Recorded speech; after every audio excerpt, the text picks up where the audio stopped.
বাবাজি আমার, আবেগের ওয়াজ তো আমরা অনেক শুনেছি, কিন্তু আমার নবীর আদর্শ দেখে যদি আমাদের চরিত্রটাকে বদলাতে না পারি, যদি আমাদের বিহেভিয়ার আচরণটাকে বদলাতে না পারি, সবটাই বেকার, সবটাই বেকার বাবাজি আমার। কেননা আমার নবীকে সাহাবীরা প্রশ্ন করেছিলেন, ইয়া রাসূলুল্লাহ, ইয়া হাবিবাল্লাহ, হুজুর গো, ইসলাম কাকে বলে, মুসলমান কাকে বলা হবে?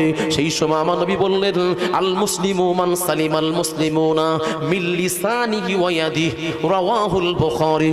আমার নবী আমার জানাচ্ছেন, ওই ব্যক্তি প্রকৃত মুসলমান যার জবান দ্বারায়, যার হাতের দ্বারায় অপর মুসলমান নিরাপদে থাকে। যার জবানের দ্বারায়, যার হাতের দ্বারায় অন্য মুসলমান কষ্ট না পায়, সেই হচ্ছে প্রকৃত মুসলমান। আমি আব্দুল কাদের লম্বা জামা পরেছি, দাড়ি রেখেছি, তসবিহ হাতে নিয়ে ঘুরছি, আমি 5 ওয়াক্ত নামাজ বা জামাতের সাথে আদায় করছি। আমি মনে করছি আমার মতো পরহেজগার কেউ নাই। বাবাজি আমার এটা ভুল ধারণা হবে। মুসলমান শুধু নামাজের দ্বারাই প্রমাণিত করা যায় না। আপনি মুসলমান কেবল নামাজের উপর আপনাকে স্বয়ংসম্পূর্ণতা নয়। বাবাজি আমার, মুসলমানের প্রথম পরিচয় হলো তার মধ্যে নৈতিকতা থাকতে হবে, তার মধ্যে স্বচ্ছতা থাকতে হবে, তার মধ্যে হালাল হারামকে ডিভাইডেড করার, পার্থক্য করার ক্ষমতা থাকতে হবে। বাবাজি আমার, অন্তরের পরিশুদ্ধি থাকতে হবে। আমি আপনি নামাজ পড়ছি বটে, কিন্তু আমাদের মধ্যে মনের যে খাসলাত আছে, মনের যে ময়লা আছে, ওগুলো কিন্তু দূরীভূত হচ্ছে না। কি হচ্ছে? আমি নামাজ পড়ছি, মিথ্যা কথা বলছি। আল্লাহর কোরআন হলো, ইন্নাস সালাতা তানহা আনিল ফাহশাই ওয়াল মুনকার। আল্লাহ রাব্বুল আলামিন বলছেন, নিশ্চয়ই নামাজ তোমার সমস্ত খারাপি থেকে হেফাজত করবে, খারাপি থেকে মুখ ফিরিয়ে নেবে, খারাপি থেকে দূরে রাখবে। আমি আব্দুল কাদের নামাজ পড়ছি, ভাইয়ের হক ফাঁকি দিচ্ছি। আমি আব্দুল কাদের নামাজ পড়ছি, আমি জেনা করছি। আমি আব্দুল কাদের নামাজ পড়ছি, মিথ্যা কথা বলছি। আমি আব্দুল কাদের নামাজ পড়ছি, আল চিটতে 5 বছর পরে এক হাত জমিটা ঠেলে গেছে। তাহলে আল্লাহ তো বলছে যে নামাজ যে পড়বে তার থেকে খারাপ সরে যাবে। তাহলে আমি নামাজ পড়লাম, আবার খারাপও রয়ে গেল, তাহলে কি দুটো একসঙ্গে থাকতে পারে? এই আলো থাকলে কি অন্ধকার থাকবে? আলো আছে মানে অন্ধকার পালিয়েছে। আপনার মধ্যে নামাজ এসেছে মানে খারাপই দূর হয়ে যাবে, এটা আল্লাহর কথা। কিন্তু আমাদের নামাজটা কি নামাজ হচ্ছে? দুটো একসঙ্গে আছে, খারাপটা আছে আর নামাজটা আছে। তাহলে এটা কি? এটা ভাবার বিষয় আছে, আমি আপনাদের ভাবতে বলছি। বাবাজি আমার, উত্তম মানুষ হন। মানুষকে কষ্ট দিতে পারে না। আমার নবী বললেন, ওই ব্যক্তি মুসলমান। মান ক্বালা লা ইলাহা ইল্লাল্লাহ, যে ব্যক্তি কলেমা শরীফ কলেমা পড়েছে, ইকরার বিল লিসান, যে ব্যক্তি জবানে স্বীকার করেছে, বাবাজি আমার আমাল বিল আরকান, কাজে পরিণত করেছে, ওই ব্যক্তি হলো মুসলমান ঈমানদার মুমিন। বাবাজি আমার, মুমিনের সাথে সাথে আমার নবী বলছেন, যে ব্যক্তি মুমিন হবে তার একটা প্রধান কারণ হলো সে মেহমানদারি করবে, মানুষকে কষ্ট দেবে না, আতিথেয়তা করবে, আত্মীয় স্বজনের সঙ্গে সম্পর্ক ঠিক রাখবে। মানুষ বাড়ি আত্মীয় এলে কষ্ট মনে করবে না, খুশি মনে তাকে যেমন ভাবে হবে তার অর্থ অনুযায়ী। ডাল ভাত দিচ্ছেন, অসুবিধা নেই, কিন্তু খুশি মনে দিচ্ছেন। আত্মীয় এসে ডাল ভাত খেয়েও সন্তুষ্ট হয়ে চলে গেল, আর আপনি গোশ মাছ সব খাওয়ালেন, কিন্তু আপনার মুখ এমন বাংলা 5 হয়ে আছে, সে বলছে, বাবা একদিন থাকা নিয়ত করেছিলাম, একবেলা খেয়ে পালাই। তাহলে কি হলো? আপনি তাহলে মুমিন হতে পারলেন না। আর আমি আব্দুল কাদের, আমি তো ভালো ইনকাম করি, এই জন্য আমি কি করেছি, ভাইদের আত্মীয় স্বজনকে না দেখার জন্য আমি কি করলাম, আমি আমার সন্তানদেরকে ভালো এডুকেশন দেওয়ার জন্য আমি আমার শহরে চলে গেলাম। শহরে সেখানে ফ্ল্যাট ভাড়া করে আছি। একটা সুবিধা, সেটা কি আমি মানুষকে বলছি, সন্তান মানুষ করতে হবে। এই সন্তান মানুষ করার কথা বলে বলে আত্মীয় স্বজনের সম্পর্ক বিচ্ছেদ হয়ে গেল। এমনকি বাম্মার পর্যন্ত ভাতও দেওয়ার সুযোগ হচ্ছে না, খিদমত করার সুযোগ হচ্ছে না। সে বিবিকে নিয়ে তো আছে ফ্ল্যাটে, আর বাম্মা তো সেই দেশের বাড়ি পড়ে আছে, তাহলে খেদমতটা কে করবে? বাবা যে আমার সন্তান মানুষ করে যেমন বাপের জন্য হক, ওই সন্তানের উপর হক হলো পিতা মাতার সেবা করা, শুশ্রূষা করা, পিতা মাতা দেখভাল করা, ওটার জন্য আপনার জন্য ফরজ, আপনার জন্য হক।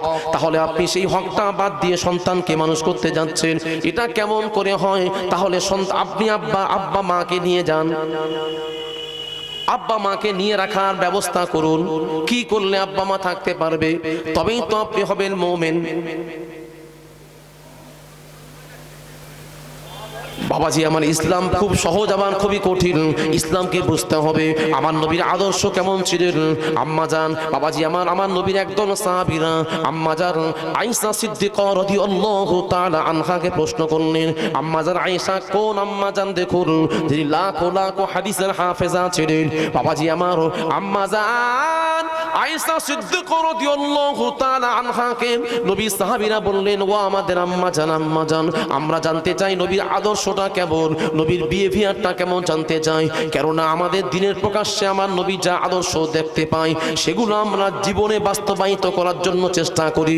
কিন্তু আম্মাজান রাতের অন্ধকারে আপনার সঙ্গে কেমন আচরণ করে আমরা তো জানি না, এটাও আমরা জানতে ইচ্ছুক। সেই সময় আম্মাজান জ্ঞানী মেয়ে ছেড়ে লাখো লাখো হাদিসের হাফেজা ছিলেন। আম্মাজান বললেন, হে আমার নবীর সাহাবীরা, তোমরা কি কোরআন পড়ো না? তোমরা কি কোরআন তেলাওয়াত করো না? হ্যাঁ আমরা কোরআন তেলাওয়াত করি। তাহলে কেমন করে তেলাওয়াত করো? আমি আম্মাজান জানিয়ে দিলাম, কানা খুলকুহুল কুরআন, পুরো 30 পারা কোরআনটা হলো নবীর আদর্শ। জোরে জোরে বল সুবহানাল্লাহ। বাবাজি আমার আম্মাজান বললেন, তোমরা কোরআনটা বুঝে নাও। কোরআন বুঝে নিলে আমার নবীকে বুঝে নেওয়া হয়ে যাবে। কোরআনটা হলো বাবাজি আমার থিওরি, আর প্র্যাকটিক্যাল হলো আমার নবী। কোরআনের সঙ্গে আমার নবীকে মিলিয়ে নাও, তাহলে তোমরা বুঝতে পেরে যাবে। বাবাজি আমার সেই নবীর আদর্শ সম্বন্ধে সার্টিফিকেট দিচ্ছেন কে? তার স্ত্রী। কে কেমন ভালো জানে? কে? তার স্ত্রী ভালো জানে, তাই না? আর স্ত্রী ভালো, স্ত্রীর কাছে ভালো হওয়া মানে সকলের কাছে ভালো হতে পারবে। একটা কথা আছে, আমাদের ওস্তাদ পড়াতে পড়াতে একটা উদাহরণস্বরূপ বলেছিলেন একটা কথা, সেটা মনে পড়ে গেল। তিনি বলেছিলেন, বাবা তুমি যত বড় আলেম হও আর যত বড় পীর হও, তোমার গ্রামের মানুষ কোনোদিন তোমাকে ইজ্জত সম্মান দেবে না, মানে যেমন দেওয়া উচিত আর কি। এই জন্য একটা কথা আছে, পীর মানে না গায়ে, গ্রামের মানুষরা পীর মানবে না। বলে ওই তো আলেম জানি, ও তো অমুক সাহেব, ও জানি, তবে সব তো আমাদের নামাজ পড়ে, একই সানে একই গোসল করি, সব জানা আছে। সে কথাটা পাবেন না। আর পীর মানে না জরু, জরু মানে স্ত্রী। স্ত্রীর কাছে কোনো পীর টির চলবে না। স্ত্রী জানে যে আমার স্বামী কেমন। আর পীর মানে না গরু, গরু কি আবার পীর মানবে? সে কি 24 পর্যন্ত সে কি বোঝে নাকি? তো এই কথাটা এই জন্য বললাম যে বিবির কাছ থেকে ভোট নেওয়াটা খুব কঠিন। বিবি যে সার্টিফাই করবে এটা কিন্তু খুব বড় কঠিন ব্যাপার। আর আম্মাজান আয়েশা আমার নবী সম্বন্ধে সার্টিফিকেট দিচ্ছেন যে সাহাবীরা তোমরা নবীকে সম্বন্ধে আমাকে কটা কথা জানবে, আমি কটা বলবো? পুরো কোরআনটা তো বুঝে নিতে পারো। হাতে কোরআন রাখো, নবীকে দেখো প্র্যাকটিক্যাল, তাহলে তোমরা বুঝতে পারবে নবীর আদর্শটা কি। বাবাজি আমার আব্বা জানে না, এই জন্য হাতে ধরে বলবো, ওয়াজ নসিহত শোনার পূর্বে আপনার মধ্যে নৈতিকতা সৃষ্টি করুন, নৈতিকতা নিয়ে আসুন। মানুষের কাজে আসবেন, মানুষের জন্য, মানুষকে সেবা করবেন, মানুষের কাজে আসবেন। কোনোদিন ক্ষতি করতে যাবেন না। মানুষ একটা অসুস্থ মানুষ আছে, তাকে আপনি হসপিটালাইজড করলেন, বাবাজি এটা হলো বড় ইবাদত। মানুষের সমাজ কাজ করা, সামাজিকতা আনা নিজের মধ্যে, সমাজের মানুষের কথা শোনা, এটা হচ্ছে বড় ইবাদত। বাবাজি আমার আব্বা জানেরা এই জন্য বলছি আমার নবীর আদর্শটাকে নিজের মধ্যে নিয়ে আসুন। ও আমার আব্বা জানেরা, ও আমার মা ও বড়রা কান্তি খানা করে শুরু। আমার নবী কোন নবী, কোন নবী, আল্লাহ পাক নবীকে কেমন সম্মান দিয়েছেন দেখুন। বাবাজি আমার আল্লাহ রাব্বুল আলামিন পবিত্র কালামুল্লাহ শরীফের মধ্যে ঘোষণা করেছেন। আল্লাহ বললেন বাবাজি আমার 30 পারা কোন সূরা ইনসিরা খুললে পেয়ে যাবেন। আল্লাহ জানাচ্ছেন আলাম নাশরাহ লাকা সাদরাক ওয়া ওয়াদা'না আনকা বিজরাক আল্লাযী আনকাদ যহরাক ওয়া রাফা'না লাকা যিকরাক। আল্লাহ বললেন হাবিব আমি আল্লাহ আপনার সম্মান, আপনার ইজ্জতকে সমুন্নত করলাম, আকাশ চুম্বি করলাম। জোরে জোরে বল সুবহানাল্লাহ। ও আমার আব্বা জানেরা আল্লাহ কিন্তু অন্য কোন নবীর জন্য বললেন না এ আদম রে আমি আল্লাহ আপনাকে প্রথম তৈরি করেছি, তোমাকে আমি আল্লাহ সম্মান দিলাম, আকাশ চুম্বি করলাম। হে নবী মূসা তুমি আমার সঙ্গে কথা বলেছো, আমি আল্লাহ তোমার সম্মানকে আকাশ চুম্বি করলাম। আল্লাহ এমনটা জানালেন না, জানালেন না। আল্লাহ বললেন না হে আদম, হে ইব্রাহিম রে তুমি ইব্রাহিম খলিলুল্লাহ, তুমি আমার দোস্ত, তোমার সম্মানটা আমি আল্লাহ আকাশ চুম্বি করলাম। এমনটা আল্লাহ বললেন না, বললেন না। আল্লাহ একমাত্র আমার নবীর শানে ব্যবহার করেছেন। আল্লাহ বলেছেন ওয়া রাফা'না লাকা যিকরাক। আল্লাহ আমার নবীর সম্মানটা বানিয়েছেন। ও আমার আব্বা জানেরা কোন নবী, কোন নবী আল্লাহ পাক সম্মানটা বাড়ানোর পরে আল্লাহ কি করলেন, নিজেকে ধরে রাখতে পারছেন না। আল্লাহ থাকতে না পেরে জিবরাইলকে বললেন যাও রে জিবরাইল, যাও জিবরিল চলে যাও, চলে যাও, চলে যাও, চলে যাও আমার হাবিবের কাছে গিয়ে সালাম দেবেন, আদমের সঙ্গে কথা বলবেন, আমার নবীকে বলবেন আল্লাহ পাঠিয়েছে, আল্লাহকে আল্লাহ পাঠিয়েছে। জিজ্ঞাসা করবেন ইয়া রাসূলুল্লাহ আল্লাহ বলেছেন কাইফা রাফা'তু যিকরুকা, হুজুর গো আপনার জিকির, আপনার জিকিরটা কোন সময় করলে আপনি খুশি হবেন, আপনার সম্মানটা কতটা বাড়ে আপনি খুশি হবেন আল্লাহ জানতে চেয়েছেন। সেই সময় জিবরাইলের কথার উত্তরে আমার নবী বললেন ও ভাই জিবরাইল আমি শুনে দিলাম আল্লাহু আ'লাম, আল্লাহ ভালো জানেন, তবে জিবরাইল রে শোনো শোনো আমি নবী সম্মানের আশাবাদী নই, আমি রাসূলুল্লাহ জানিয়ে দিলাম আল্লাহ আমার সম্মান দিলেও খুশি, না দিলেও খুশি, তবে আমি সম্মানে আশাবাদী নই। এই কথা যখন জানিয়ে দিলেন আল্লাহ বললেন জিবরাইল রে ও জিবরাইল ওখান থেকে চলে এসো, আমি আল্লাহ হলাম সামিউম বাসীর, আমি আল্লাহ হলাম অন্তর্যামী। জিবরাইল রে আমি আল্লাহ আমার নবীর অন্তরের খবরটা বুঝতে পেরে গেছি, আমার হাবিব কি চায় আর না চায়।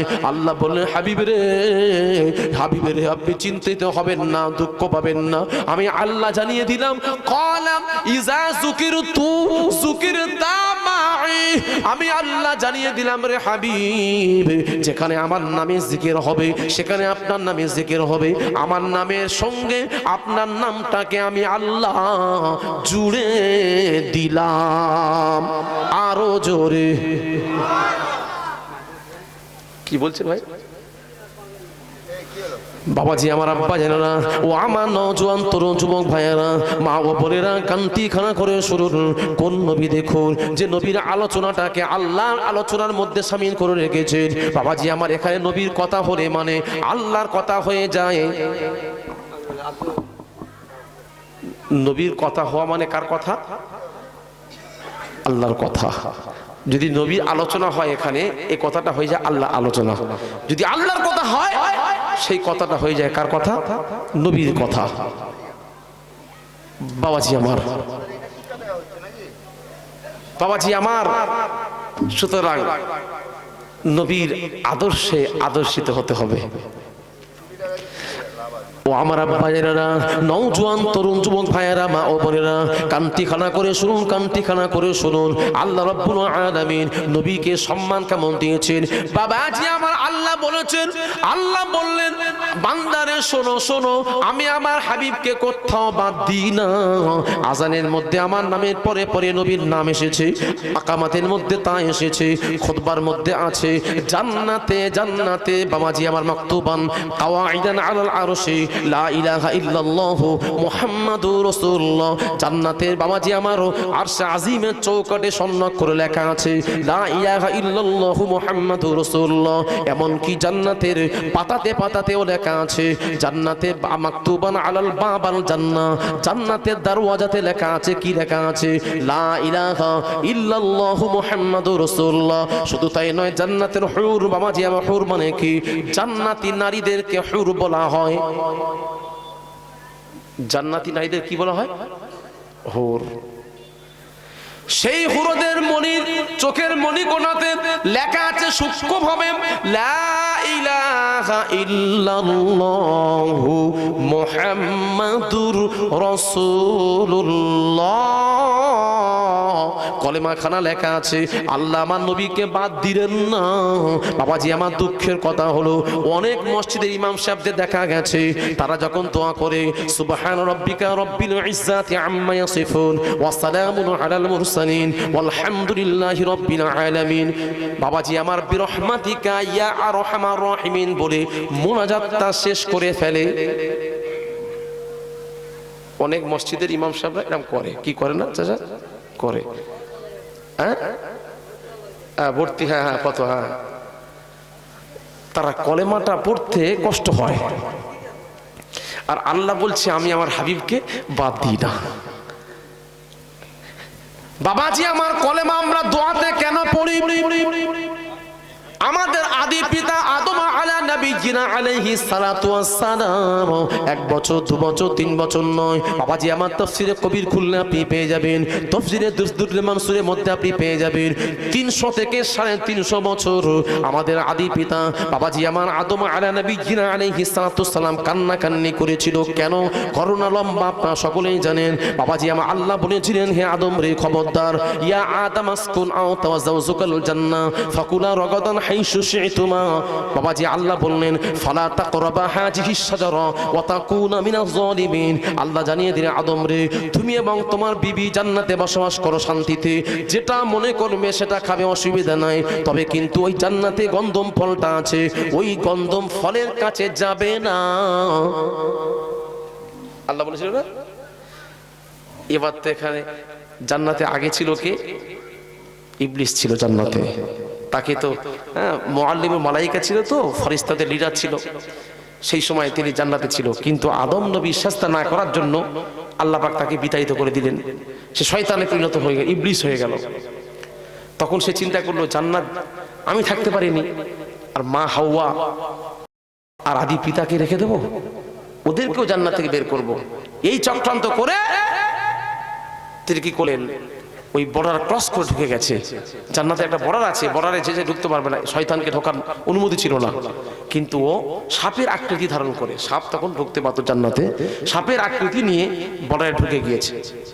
ঢুকে গিয়ে মা হাওয়ার কাছে বলছেন যে মা কেমন আছেন আপনি? বলছেন না খুব ভালো আছে। আচ্ছা তাহলে কি এখানে সারা জীবন থাকবেন আপনি? বলে হ্যাঁ। তার ঠিক আছে, আমি এমন একটা কথা বলবো, যদি আপনি মানেন না, আপনি কখনো বৃদ্ধা হবেন না। আর আদম আলা নবিয়্যিনা আলাইহিস সালাতু ওয়াস সালাম উনি কখনো বৃদ্ধ হবে না, আপনার যৌবন ঠিক থাকবে আর সুখে শান্তিতে আপনারা থাকবেন। তারপরে ঠিক আছে, কি ফল? না ওই যে গাছ আছে, গাছের ফল খেতে হবে। বলছেন না ওটা হবে না, কারণ আল্লাহ নিষেধ করেছে গাছের কাছে যেতে। আর শয়তান তো বড্ড চালাক, বলছে আম্মা জান আল্লাহ তো বলেছে গাছের কাছে যেও না, কিন্তু আল্লাহ তো খেতে নিষেধ করেনি। কি বুঝতে পারছেন না? কৌশল অবলম্বন করছে, আল্লাহ তো খেতে বারণ করেনি, কাছে যেতে বারণ করেছে। মেয়েদের মন একবার দুবার তিনবার বোঝালে কি হয়? ঘুরে যায়। এবার কি করছে? প্রথম নিয়েছে কাকে? আম্মাজার হাওয়াকে। আর আম্মাজার হাওয়ার দ্বারায় কাজটা করানো হয়েছে। তিনি তার স্বামীকে বলছে আমি খান না খান না খান না, বলতে বলতে খেয়ে ফেলেছে। যখনই খেয়ে ফেলেছে, আল্লাহ কোরআনে আয়াত সব আছে, আল্লাহ কি করলেন? বললেন হে আদম, হে হাওয়া, তোমাদের জান্নাতি পোশাক খুলে নেওয়া হলো। বাবা আদম এবং আমাদের আদি মা আম্মা জান হাওয়া আলাইহিস সালাতু ওয়াস সালামের জান্নাতি পোশাক পরে নেওয়া হলো। তারা কি করলেন? লজ্জাস্থান ঢাকার জন্য জান্নাতে প্রান্ত থেকে ওই প্রান্ত দৌড়াদৌড়ি করতে শুরু করলেন। কোনো পাতা, কোনো গাছের পাতা দিল না। অবশেষে বাবাজি আমার নিম গাছের কাছে গেলেন। নিম গাছ আব্বা জান, আব্বা আদম নবীজিনা আলাইহিস সালাতু ওয়াস সালামকে আল্লাহর পক্ষ থেকে বাবাজি আমার নিম গাছ কি করলেন? তিনটে পাতা দিলেন। তিনটে পাতা দেওয়ার সাথে সাথে তিনটে পাতা নিয়ে আমাদের আদি পিতা আদম নবীজিনা আলাইহিস সালাতু ওয়াস সালাম লজ্জাস্থানটা ঢেকে ফেলেছিলেন। জোরে বলুন না সুবহানাল্লাহ। তিনটে পাতা। কি পাতা? নিম পাতা। সে নিম পাতা আর আমাদের এই বর্তমান যুগের নিম পাতা দুটো এক নয়। সে নিম পাতা ছিল বড় বড়, যার জন্য লজ্জাস্থানটা ঢেকে গেল। বাবাজি আমার এই জন্য আল্লাহ কি করলেন? আমার নবীকে বলে দিলেন, হাবিব রে আদম নবীজিনা আলাইহিস সালাতু ওয়াস সালাম তিনটে নিম পাতা দিয়ে লজ্জাস্থান ঢেকেছে। আর আপনার উম্মতদেরকে আপনি জানিয়ে দিন তাদের শেষ পোশাক হবে তিনটে পোশাক। তারা যখন কবরে চলে যাবে তাদের কাফনের কাপড়টা হবে তিনটা। আমরা যে কাফনের কাপড় পুরুষদের পরাই কটা পরাই? চারটে না তিনটা? তিনটে কাফনের কাপড় হয়, তাই তো নাকি? তিনটে কাপড় হয় কেন? এর ইতিহাসটা এখান থেকে। ও আমার মা ও বোনেরা কান ঠিকানা করেন শুনুন। মহিলাদের জন্য 5টা কাফনের কাপড় হয় কেন? এবার যখন বাবাজি আমার আদম নবীজিনা আলাইহিস সালাতু ওয়াস সালামের জন্য 3টে পাতা দেওয়া হলো। এবার আম্মা জান দৌড়ে গিয়ে নিম গাছের কাছে দাঁড়িয়ে আছে। নিম গাছ পাতা দিল না। অবশেষে নিম গাছ থেকে 5টা পাতা চলে এলো। 5টা পাতাতে চলে এলো। ওই 5টা পাতার মাধ্যমে আমাদের আম্মা জান হাওয়া আলাইহিস সালাতু ওয়াস সালাম নিজের লজ্জাস্থানটাকে ঢেকে নিলেন। আল্লাহ কি করলেন? বললেন, হাবিব রে আপনার উম্মাতান মেয়ে ছেলেদের জন্য কাফনের কাপড়টা নির্ধারিত করা হলো 5টা। জোরে বলুন না সুবহানাল্লাহ। তার জান্নাতি নিম পাতা আর এই নিম পাতা দুটো এক হবে না। বাবাজি আমার আব্বা জানে না জান্নাত থেকে যখন দুনিয়াতে চলে এলেন বাবা আদম নবীজিনা আলাইহিস সালাতু ওয়াস সালাম হিন্দুস্তানে নাজারা ফিল হিন্দুস্তানে শ্রীলঙ্কা আদম পাহাড়ে নামানো হয়েছিল। সেখানে আদম নবীর পায়ের ছাপ আজও পর্যন্ত মজুদ আছে। ও আমার আব্বা জানে না আদম নবী হিন্দুস্তান থেকে বাবাজি আমার বেশি না একটা দুটো নয় 40টা কদম বাড়িয়েছেন। খানায় কাবা মক্কাতে পৌঁছে গেছেন। জোরে বলুন না সুবহানাল্লাহ। বাবাজি আমার কোথায় হিন্দুস্তান আর কোথায় মক্কা শরীফ। বাবা আমার আল্লাহ পাক আদম নবীজিনা আলাইহিস সালাতু ওয়াস সালামের জন্য মক্কা পৃথিবীর জমিনটাকে আল্লাহ মুড়ে ছোট করে দিয়েছিলেন। সেই আমাদের আদি পিতা তিনি যেখানে ভূমিষ্ঠ হয়েছে জন্মস্থান তার হলো কোথায়? আল্লাহ পাক যেখানে নামিয়েছিলেন সেটা অন্য কোনো ভূমি নয়, হিন্দুস্তানের ভূমি। এখন দেশ ভাগ হয়ে গেছে, শ্রীলঙ্কা আলাদা দেশ হয়ে গেছে। তখন শ্রীলঙ্কা সব ভারতবর্ষের মধ্যেই ছিল, হিন্দুস্তানের মধ্যেই ছিল। ও আমার আব্বা যেন না এবার কি করলেন? বাবাজি আমার 1 বছর 3 বছর নয়, বাবাজি আমার কাঁদতে সময় চলে গেল 350 বছর। বাবাজি আমার এত কান্না কেঁদেছে। বাবাজি আমার হাদিস পাকের মধ্যে পাওয়া যায় অত কান্না পৃথিবীতে আর কেউ কাঁদে না। 5 জন ব্যক্তি পৃথিবীর মধ্যে সবচাইতে বেশি কেঁদেছিলেন। তার মধ্যে 1 নম্বর হলো আম্মা জান খাতুনে জান্নাত ফাতেমা তাজহারা রাদিয়াল্লাহু তাআলা আনহা। কখন কেঁদেছিলেন? আমার নবী ইন্তেকালের পরেতে 6 মাস পর্যন্ত ফাতেমা কিছু খেতেন না। ফাতেমা আব্বাজানের বিরহে আব্বাজানের শোকে শোকাহত হয়ে অতিরিক্ত কান্নাকান্নি করেছিল। নাম্বার 2 হলো বাবাজি আমার জয়নুল আবিদিন ইমাম হোসেন ইন্তেকালের পরেতে আওলাদের রাসূল জয়নুল আবিদিন এত কান্না কেঁদেছিল আর পৃথিবীর কেউ কান্নাকান্নি করে না। নাম্বার 3 হলো বাবা আদম নবীজিনা আলাইহিস সালাতু ওয়াস সালামকে আল্লাহ যখন জান্নাত থেকে দুনিয়াতে প্রেরণ করেছিলেন এত কান্না কেঁদেছিলেন। দুটো চোখের পাশ থেকে একটা লেয়ার পড়ে গেছিল, কালো দাগ পড়ে গেছিল, নালা বয়ে গেছিল। চোখের পানি বইতে চোখের পানি শেষ হয়ে গেছিল।